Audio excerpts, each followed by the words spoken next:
Air ini sangat-sangat penting ya sebagai sumber kehidupan. Di bagian-bagian negara kita masih banyak yang kesulitan air. Ada Universitas Pertahanan di bawah saya sebagai Menteri Pertahanan. Kita punya ahli-ahli yang bisa menemukan air. Ini kita sudah berhasil menemukan air di tempat-tempat yang susah. Di Pulau Moa, di Lombok, di Sumbawa, di Gunung Kidul. Di tempat yang gak bisa dapat air, kita bisa ketemu air. Jangan terima kasih sama saya. Terima kasih kepada mereka itu yang kerja di lapangan. Terima kasih sama mereka. Itu. Ya, Prabowo Subianto hanya meneruskan petunjuk Presiden.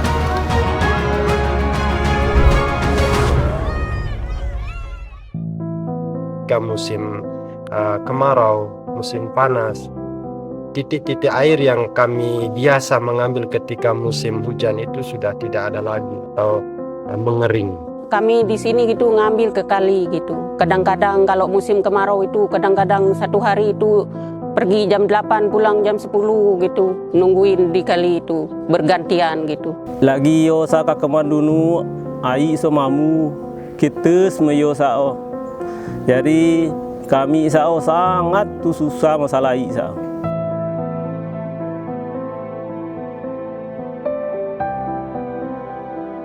Airnya kering, jadi kita harus ngambil air sampai ke sungai jauh. Kami itu mencari air ke gunung. Nah, jangkauannya dari gunung itu sangat jauh sekali.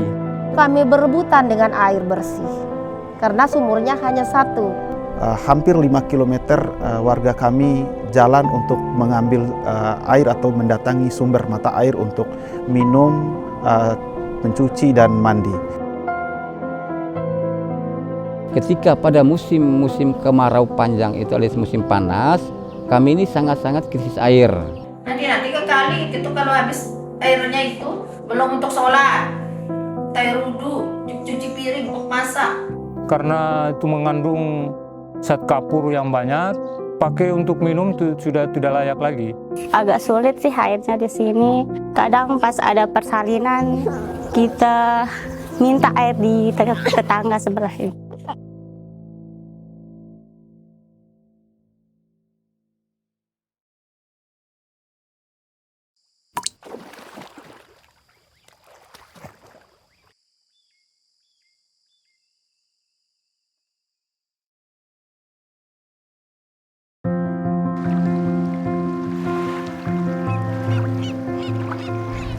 Air merupakan unsur vital dan sumber kehidupan bagi semua makhluk hidup. Keberlanjutan kehidupan di muka bumi pun tidak dapat berlangsung jika air sulit diperoleh. Fenomena krisis air ini yang kemudian menjadi perhatian serius banyak negara. Perlu digarisbawahi, krisis air dalam hal ini tidak hanya mengacu pada kebutuhan air secara umum, namun juga kebutuhan air layak konsumsi. Kan ini kapur ini ada pinggir sini nih, kapur ini nempel di pancinya. Maka kalau tidak direbus, ya itu pasti terasa. Sejak tahun 2021, Perserikatan Bangsa-Bangsa atau PBB bahkan telah memperingatkan dunia atas ancaman krisis air global. Seretnya pasokan air dan ancaman kekeringan tentunya turut mendorong memburuknya ketahanan pangan global. Kebutuhan pangan terus meningkat, namun di sisi lain, jumlah populasi dunia belakangan ini juga terus bertambah. Berdasarkan laporan World Meteorological Organization atau WMO, kekeringan dan kelangkaan air telah melanda Eropa, Amerika Utara bagian barat, Amerika Selatan bagian barat, Mediterania, Sahel, Amerika Selatan, Afrika Utara, Timur Tengah, Asia Tengah, Asia Timur, Asia Selatan, Australia Tenggara, dan berbagai wilayah lainnya.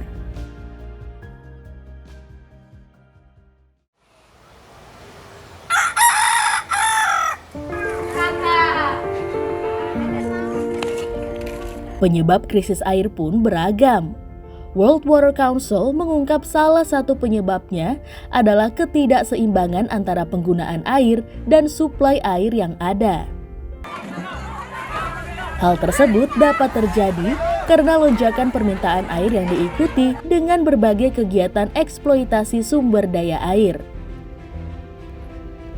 Jika permasalahan air ini tidak cepat diatasi, maka akan menimbulkan permasalahan baru lainnya, seperti munculnya penyakit, kelaparan yang merajalela, rusaknya ekosistem, menurunnya standar kehidupan, terganggunya sektor perekonomian, serta hilangnya lahan basah. Di Indonesia sendiri, contoh nyata krisis air salah satunya terjadi di Pulau Moa, Maluku Barat Daya. Saat berdialog dengan Presiden Joko Widodo pada September 2022 lalu, sejumlah peternak kerbau di Desa Werwaru, Pulau Moa, yang mengeluhkan ribuan ekor ternak mereka mati karena kekurangan air akibat kekeringan. Ketika kekeringan pada bulan September sampai Oktober sampai November itu tidak ada air, maka hewan itu mati sampai 500 sampai 1000 ekor di Pulau Moa. Jika krisis air ini tidak teratasi, maka berpotensi menjadi ancaman nirmiliter bagi Indonesia. Hormat, senjata!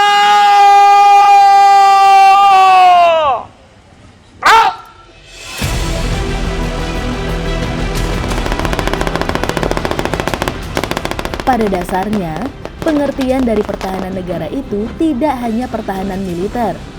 Terdapat juga pertahanan nirmiliter. Pertahanan negara itu kan tidak hanya pertahanan militer, ada juga pertahanan nirmiliter. Ancaman-ancaman itu bisa datang dari mana saja gitu. Termasuk dari krisis air, itu bisa menjadi ancaman terhadap keutuhan bangsa, keselamatan bangsa.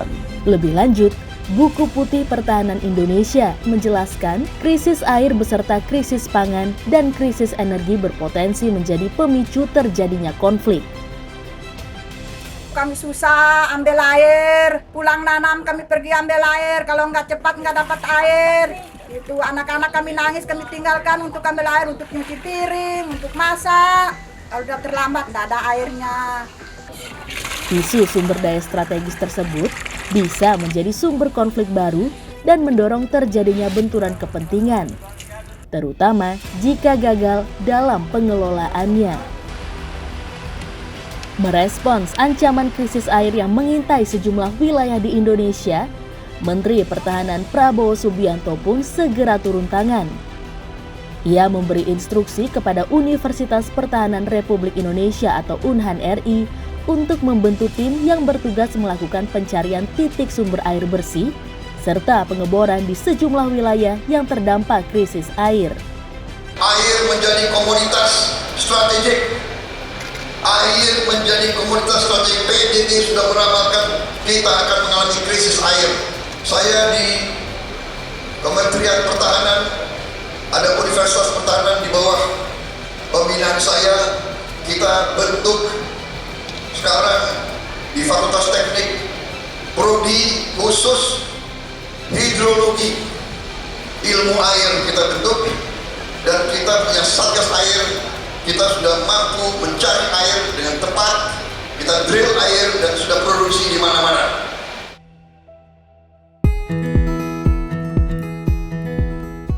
Universitas Pertahanan merespons cepat instruksi Prabowo dengan membentuk Satuan Tugas atau Satgas Air. Setelah Pak Menhan ngasihkan perintah itu, kita langsung rapat ya. Kita membicarakan pembentukan Satgas lah istilahnya, supaya kita bisa mewujudkan apa yang diinginkan Pak Menhan itu. Mengandalkan tim survei beserta 9 orang personel yang ada di belakang berdiri. Tim surveinya siapa, terus nanti setelah itu siapa yang kita kirim untuk melakukan eksplorasi air ini, termasuk menjalankan proyek sampai selesai gitu.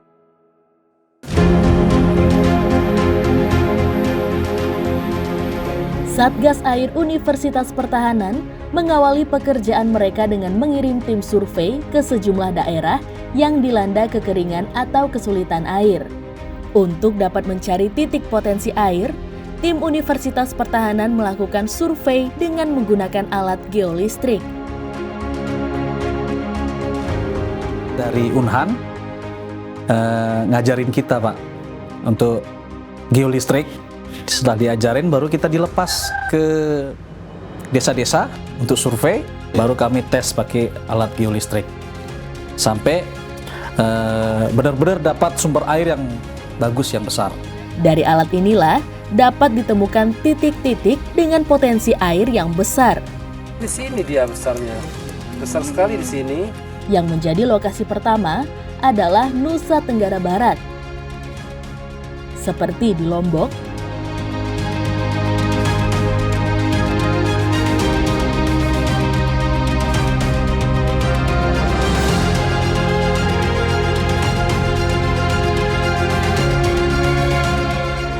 Sumbawa, dan Pulau Moyo. Setelah titik air ditemukan, Satgas Unhan kemudian melakukan pengeboran titik air tersebut dengan menggunakan alat yang memiliki tekanan udara. Percaya dong? Coba percaya. Ya Allah! Ya Allah! Ya Allah, ya Allah. Alhamdulillah ya Allah.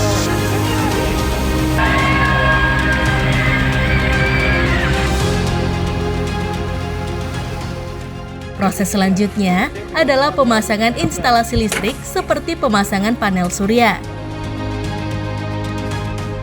Kemudian, Satgas Unhan juga melakukan instalasi tandon air, pipanisasi,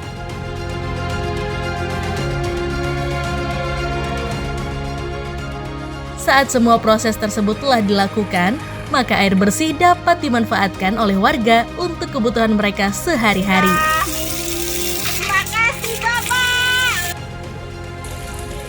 Bersamaan dengan pengerjaan di Lombok, Satgas kemudian mendapatkan mandat untuk mencari titik air bersih di wilayah Pulau Moa.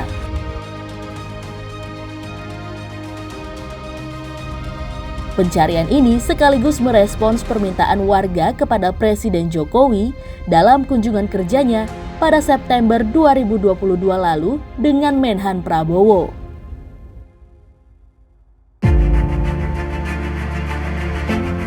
Wilayah lain yang turut mendapat perhatian adalah Gunung Kidul.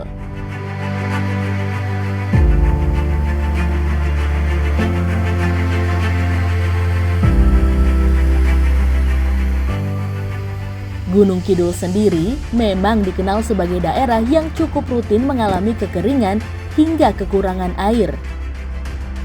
Selain disalurkan untuk kebutuhan sehari-hari, Prabowo juga memberi instruksi agar air tersebut disalurkan untuk kebutuhan lainnya, mulai dari sektor pertanian sampai peternakan.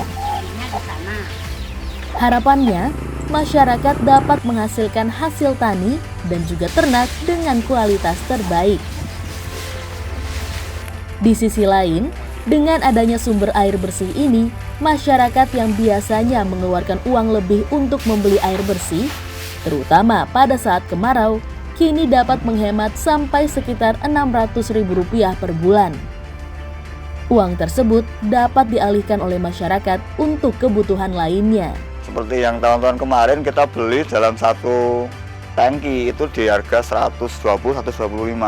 Bahkan itu kalau di puncak-puncaknya di Agustus itu bisa sampai 150. Dalam satu bulan kita menghabiskan 400 sampai 500 ribu itu bagi kami petani kecil ya sangat-sangat berat. Berbagai tantangan dalam melakukan tugas ini juga kerap ditemui. Salah satunya adalah penolakan terhadap kedatangan ketua tim survei lapangan sumber air di salah satu lokasi. Meski begitu, tantangan tersebut tidak menghalangi tekad tim untuk membantu masyarakat. Ada di wilayah-wilayah tertentu yang kami sempat ditolak oleh salah satu kepala usut di wilayah tertentu. Usut punya usut, ternyata dia itu adalah pemain air di situ, sehingga istilahnya sandang pangannya terganggu. Daripada kita bermasalah di kemudian hari, maka sesuai arahan dari pimpinan dan tidak usah diurus. Sampai film ini dibuat, Menhan Prabowo telah meresmikan 62 titik sumber air yang tersebar di wilayah Lombok NTB, Bantul, serta Pulau Moa. Jangan terima kasih sama saya, terima kasih kepada mereka itu yang kerja di lapangan. Prabowo Subianto hanya meneruskan petunjuk Presiden. Prabowo sadar betul, tanpa air maka tidak ada peradaban. Dan kesulitan rakyat dalam mengakses air bersih juga menjadi tanggung jawab Kementerian Pertahanan serta TNI. Ke depan, seluruh bumi, seluruh dunia akan mengalami tiga krisis. Yang pertama krisis pangan, kedua krisis energi, dan yang ketiga krisis air. Untuk itu, komitmen Prabowo terus mengupayakan perluasan jangkauan program ini sehingga semua desa mampu mendapat akses air bersih. Dan kita akan terus semua desa, perjuangan kita akan mendapat air bersih. Selaras dengan asa tersebut, Prabowo telah menginstruksikan jajarannya untuk terus mencari titik sumber air di berbagai wilayah, seperti Sukabumi, Kuningan, Bogor, dan sejumlah wilayah lainnya di penjuru Indonesia. Titik sumber air bersih yang ditemukan diharapkan dapat memenuhi sumber kesediaan air bersih, meningkatkan hasil produksi ketahanan pangan, dan kesehatan masyarakat yang pada akhirnya dapat menciptakan generasi Indonesia yang unggul. Terima kasih kepada Bapak Menhan Bapak Prabowo yang sudah membantu kami memberikan bantuan sumur bor di pelosok-pelosok yang kekurangan air. Ini suatu anugerah buat kami. Air ini sangat bermanfaat. Kami sangat bersyukur. Mudah-mudahan Bapak Prabowo Subianto Diberikan umur panjang. Selalu diberikan kesempatan yang luar biasa. Kelimpahan kesehatan, rezeki, dan segala urusan bisa tercapai. Pak Prabowo sukses, nanti masyarakatnya makmur. Dan jangan bosan peduli pada warga.